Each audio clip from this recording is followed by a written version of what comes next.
Well, Rise and Grind DMV, happy Sunday. We are waking up to mainly cloudy skies across the area, but we're also dealing with some patchy fog. So keep it here. We'll have a full breakdown of that forecast up next. This morning on DC News Now, 20 people without a home after a fire rips through an apartment complex. What fire officials are telling us.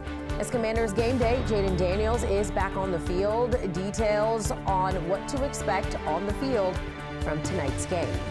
It's the season for holiday shopping and joy. A look at a yearly Christmas festival in one Maryland county. You're watching the station covering all of the DMV. This is DC News Now. Good morning. Thanks for waking up with us here on DC News Now. I'm Tosin Fakile. It is 7 o'clock. It's Sunday, December 7th. It's football Sunday, and there are three things I can tell you for sure. The Commanders play today. JD5 will be back on the field, and it's still cold outside. Let's head on outside right now with a live look towards something that I'm guessing is the Capitol. It's hard to see right now because we're dealing with fog. Meteorologist Brittany Ward on the desk with me. We had fog yesterday, fog today. What else can we expect today? We're also going to be tracking the cold as we head throughout the rest of the day today, and that's going to linger into the first half of the work week.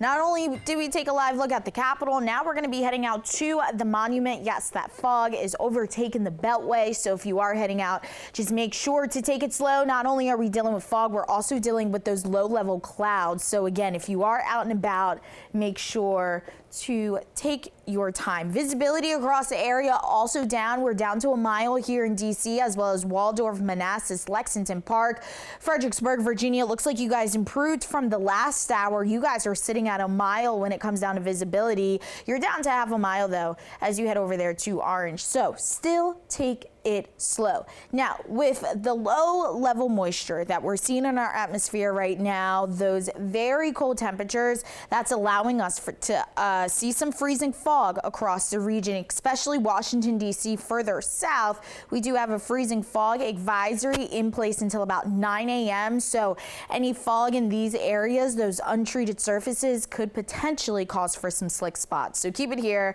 We'll have a full breakdown of the forecast. Tosin up next. All right, Brittany, thank you. 7:02 on this Sunday. New this morning, a boy recovering in the hospital after a shooting in Germantown. It happened yesterday on Birdseye Terrace. Police say they found the boy shot. He's expected to be okay. No arrests have been made yet. 20 people without a home Friday night after a fire in D.C. No one was hurt. D.C. Fire said crews responded to a two-story apartment building on Queen Street Northeast. This was at about 6:45 p.m. The cause of that fire is unknown. And a duplex fire in Montgomery County left 20 people without a home. The flames causing $350,000 in damages, according to fire officials. The 75 firefighters responded to Curry Powder Lane off Cinnamon Drive in Germantown. This was just before the 7 p.m. Thursday night. You can see the intense flames inside a second-story bedroom. Investigators say a malfunctioning electronic device was to blame. Fire officials say smoke detectors alerted a family of 3 adults and kids, and also neighbors.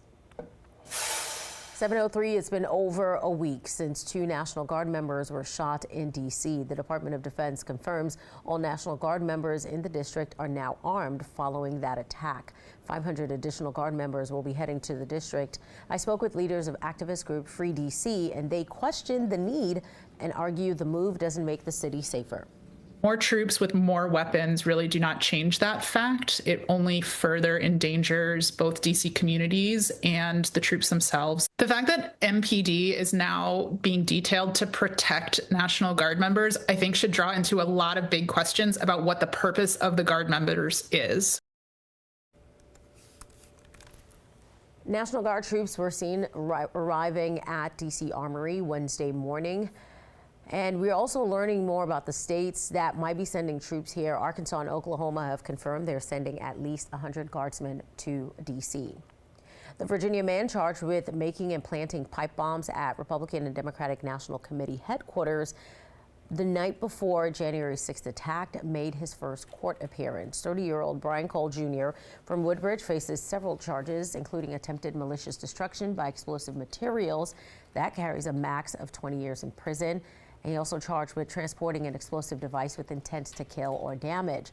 That carries up to 10 years in prison. Cole Jr. was arrested Thursday, and agents spent hours searching his Woodbridge home. He'll be in jail until his detention hearing later this month. The district's teen curfew will continue through April. Council members voted to extend the police chief's ability to declare extended curfew zones for anyone under 18. It includes no gatherings after 8 p.m. The vote also changed by adding a curfew from 11 to 6 a.m. every day. 7:05, following an intense backlash from D.C.'s restaurant owners, the rules around streeteries are changing again. Council members passed emergency legislation to cut down on the costs and ease the new restrictions for outdoor dining. Liberty Simmons has reaction on the move to keep more of the city's alfresco options.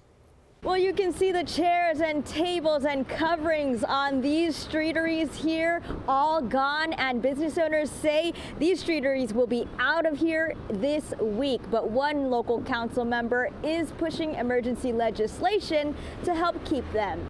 It seems like the city is working against local business. It's not fair. Neighbors dismayed after the District Department of Transportation rolled out new costs and regulations to outdoor dining that caused many businesses to say goodbye to their streeteries. They're making it more expensive and coming up with all these rules and regulations. It feels like they're just trying to clear the streets. Under the DDOT rules, restaurants would have to pay a $260 permit fee, $20 per square foot rental fee, and adhere to stricter design rules, all of which many restaurants decided were just too costly. I don't understand why the city is working against businesses that are operating on razor-thin margins to just run in these really hard economic times. Councilmember Charles Allen proposed emergency legislation to lower the price per square foot to $15 and give DDOT greater discretion to waive certain design requirements to help restaurants keep their streeteries. This is public space. No one is entitled to this space. I have heard businesses complain that's very expensive. I think anything that helps the business save money is great. And that emergency legislation would remain in effect for 90 days. In Northwest D.C., Liberty Simmons, D.C. News Now. A new state-of-the-art ice rink reopened in D.C.'s Ward 7 yesterday. The new Fort DuPont Ice Arena is a $40 million project and includes an NHL-sized ice sheet. The grand reopening was at 11 yesterday morning with a ribbon cutting. The original building was demolished in 2023. The mayor and city leaders were at the long-awaited reopening. An arena that we need, not only, no offense, coach, not only for ice hockey, but figure skating and just family fun. It's been at least 10 years since the vision of recreating or rebuilding this ice rink began. It, for a while, seemed to be a little bit challenging and tortuous, but here we are today with a new facility. Mayor Bowser says the rink continues their focused investment in Ward 7. There's no shortage of holiday displays and events in the DMV, and Bethesda, Maryland was no exception. Yesterday, families were filled with the Christmas spirit. Stephen Cohen unwraps the excitement. The holiday is upon us, and folks here in Bethesda are gathering for a special celebration. It was an entire afternoon of festive fun for families. Free face painting, free arts and crafts, free stickers, and Santa Claus is coming. Shania, here with her family, was taking it all in. Seeing people dance, seeing people having fun, and seeing ice sculptures. Hans and Huda from Silver Spring were enjoying the afternoon. All sorts of beautiful shops around and locally made stuff and food. I get some Christmas shopping done and get some food and just tootle around. So it's a wonderful market, so it's fun to be here. 50 artisans were featured. Dramatic performances were staged by the Imagination Theater Group, and the Marine Corps League organized a Toys for Tots drive. We have Christmas treats, we have Christmas music. And Copula with the Bethesda Urban Partnership says the success of today's festivities was the entire community coming together. Reporting from Bethesda, Stephen Cohen, DC News Now.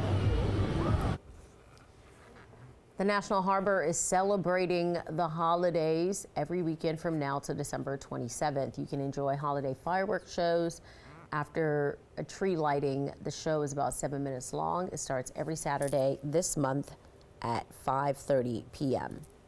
Alexandria's Delray neighborhood gearing up to spread holiday joy with the annual community tree and menorah lighting. That happens tonight, kicks off at about 6 p.m. at Pat Miller neighborhood.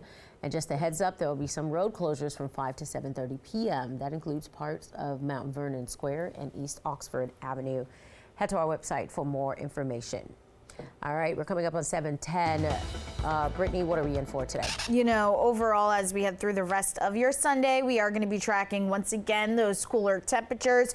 We're waking up to some patchy fog. Some of the fog could be on the freezing side, so do be mindful of that when heading out. But for the most part, we are dry, and that's all thanks to this high pressure just lingering nearby. This will be passing on as we head through the rest of the day today, and then this cold front will move through late tonight. Looks like not a lot of moisture associated with the cold front, so we'll mainly be dry tonight, except for the mountain counties. You guys have a slight chance of seeing some mountain snow, but behind this cold front, we are once again going to be tracking another cold down. So keep it here. We'll have a full breakdown of that forecast, Tosin, up next.